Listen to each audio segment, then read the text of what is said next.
Shalom, selamat pagi saya ucapkan untuk kita semua, sahabat suara iman Alor yang diberkati oleh Tuhan. Pagi hari ini kita akan bersama-sama belajar tentang suatu kebenaran firman Tuhan untuk menuntun setiap langkah kehidupan kita tatkala kita menjalani hidup kita di tengah-tengah dunia. Untuk itu satu kebenaran firman Tuhan yang kita akan dengar di saat pagi hari ini terambil di dalam Yakobus pasal yang keempat ayat yang ke-13 hingga pada ayat yang ke-14. Untuk itu sebelum kita mendengarkan firman Tuhan, kita satu hati di dalam doa. Terima kasih Bapa yang baik, kami bersyukur untuk anugerah-Mu. Kami bersyukur untuk kasih setia Tuhan di dalam kehidupan kami sampai hari ini. Yang masih ada sebagaimana kami ada, itu semua oleh karena kemurahan Tuhan dan kebaikan-Mu dalam kehidupan kami. Hari ini kami mau bersama-sama untuk belajar akan firman Tuhan. Mari Roh Kudus pimpin kami sehingga firman yang diberitakan boleh dapat kami mengerti, kami pahami, bahkan lebih daripada itu kami boleh dapat mengerjakan dan melakukannya di dalam setiap kehidupan kami. Di dalam nama Tuhan Yesus kami berdoa. Amin. Ya, kebenaran firman Tuhan yang diambil di dalam Yakobus pasal yang keempat ayat yang ke-13 hingga pada ayat yang ke-14. Begini bunyi firman Tuhan, saya akan baca bagi kita semua.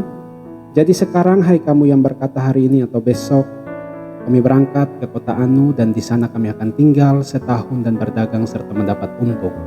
Sedang kamu tidak tahu apa yang akan terjadi besok. Apa arti hidupmu?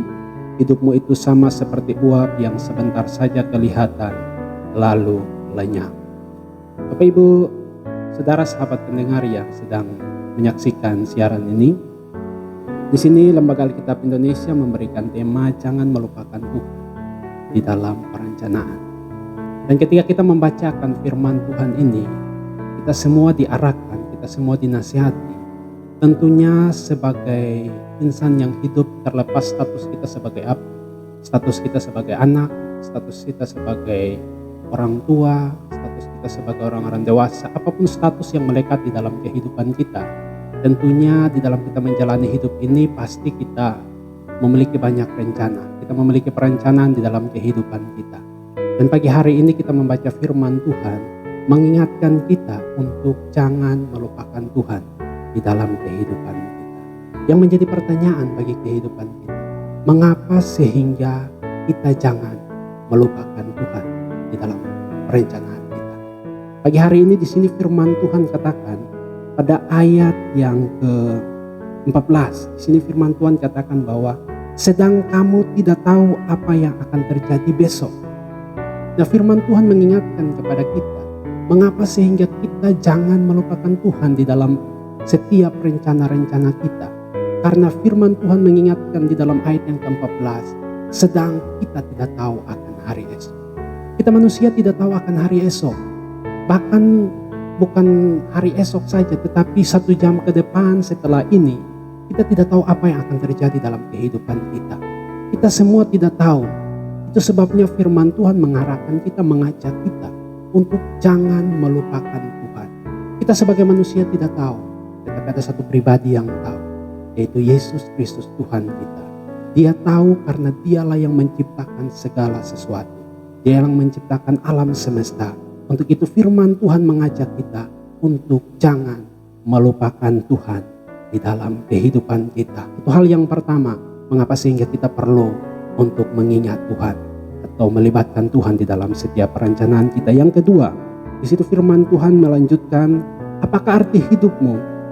Hidupmu itu sama seperti uap yang sebentar saja kelihatan lalu lenyap. Firman Tuhan menggambarkan kita, menggambarkan hidup kita sama seperti uap. Ketika kita melihat uap itu, uap itu sebentar saja. Ketika kita memasak air dan ketika air itu sudah mendidih, ketika kita membuka tutup wadah yang kita gunakan untuk memasak air, di situ ada uap dan kita dapat memperhatikan bahwa uap itu sebentar saja, lalu lenyap begitu saja. Itulah kehidupan, gambaran yang firman Tuhan sampaikan tentang kehidupan kita. Kita memiliki banyak keterbatasan, kita memiliki banyak kekurangan, kita memiliki banyak kelemahan, kita memiliki banyak kekurangan dalam kehidupan kita. Itu sebabnya firman Tuhan mengajak, dalam kita merencanakan segala hal di dalam kehidupan kita, mari kita mau terus melibatkan Tuhan, sehingga apapun yang kita kerjakan itu boleh dapat disertai dan diberkati oleh Tuhan. Amin kebenaran firman Tuhan, dan kiranya firman Tuhan ini boleh dapat menjadi berkat bagi kehidupan kita.